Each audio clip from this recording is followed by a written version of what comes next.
চট্টগ্রাম 11 আসনের নবনির্বাচিত সংসদ সদস্য মাননীয় অর্থ পরিকল্পনা মন্ত্রী আমির খসরু মাহমুদ চৌধুরীর পক্ষ থেকে পবিত্র ঈদ উল ফিতর উপলক্ষে অসহায় ও নির্যাতিত কর্মীদের মাঝে ইফতার সামগ্রী বিতরণ করা হয়েছে।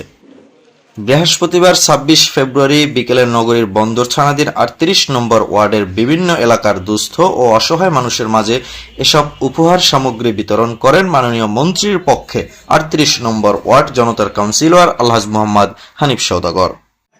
আলহামদুলিল্লাহ, আমাদের 11 আসনের সংসদ সদস্য নির্বাচিত জনাব আমির খসরু মাহমুদ চৌধুরী অর্থ পরিকল্পনা মন্ত্রীর দায়িত্ব পেয়েছেন। এলাকার জন্য উনি ওয়াদাবদ্ধ করেছিলেন, এলাকায় কাজ করার জন্য উনি অঙ্গীকারবদ্ধ ভোটারদের মাঝে ওয়াদাবদ্ধ করেছিলেন। তার প্রথম ধারাবাহিকতায় রমজান মোবারকে আমাদের গরিব মেহনতি এলাকার নিরীহ মানুষদেরকে ইফতার সামগ্রী প্রদান করতেছেন এবং উনি পুরো 11 আসনের 10টি ওয়ার্ডে প্রত্যেকটি ওয়ার্ডে গরিব মেহনতি মানুষদের ইফতার সামগ্রী পাঠিয়েছেন। তার ধারাবাহিকতা আমার 38 নম্বর ওয়ার্ডে আমরা আজকে পুরো 38 নম্বর ওয়ার্ডে ওনার পক্ষ থেকে যে ইফতার সামগ্রী দিয়েছেন আমাদের এলাকার জন্য, আমরা সেগুলি আমাদের গরিব মেহনতি মানুষদেরকে ডেকে ডেকে ওনারা সামগ্রী গ্রহণ করেন।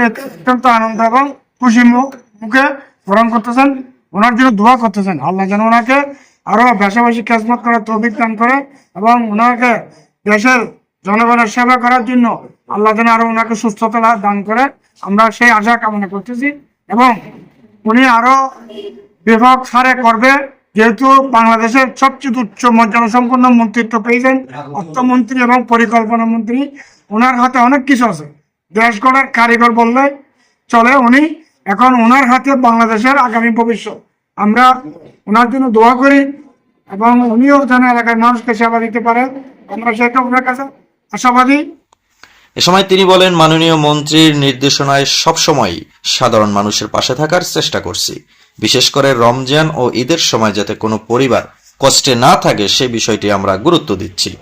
অনুষ্ঠানে আরো উপস্থিত ছিলেন চট্টগ্রাম মহানগর যুবদলের সাবেক যুগ্ম সম্পাদক তাজউদ্দিন তাজু, 38 নম্বর ওয়ার্ড বিএনপির সাবেক সহসভাপতি আলী আজম এবং সহ সাধারণ সম্পাদক মোহাম্মদ হোসেন মনা সহ অন্যান্য নেতৃবৃন্দ। এ সময় বক্তারা বলেন, জনগণের সুখ দুঃখে পাশে থাকা এবং মানবিক সহায়তা প্রদানই রাজনীতির মূল উদ্দেশ্য। সমাজের সুবিধাবঞ্চিত মানুষের মুখে হাসি ফোটাতে এ ধরনের উদ্যোগ ভবিষ্যতেও অব্যাহত থাকবে বলে তারা আশাবাদ ব্যক্ত করেন। স্থানীয়রা এই উদ্যোগকে স্বাগত জানিয়ে সংশ্লিষ্ট সকলের প্রতি কৃতজ্ঞতা প্রকাশ করেন এবং মাননীয় মন্ত্রী আমির খসরু মাহমুদ চৌধুরীর সফলতা কামনা করেন।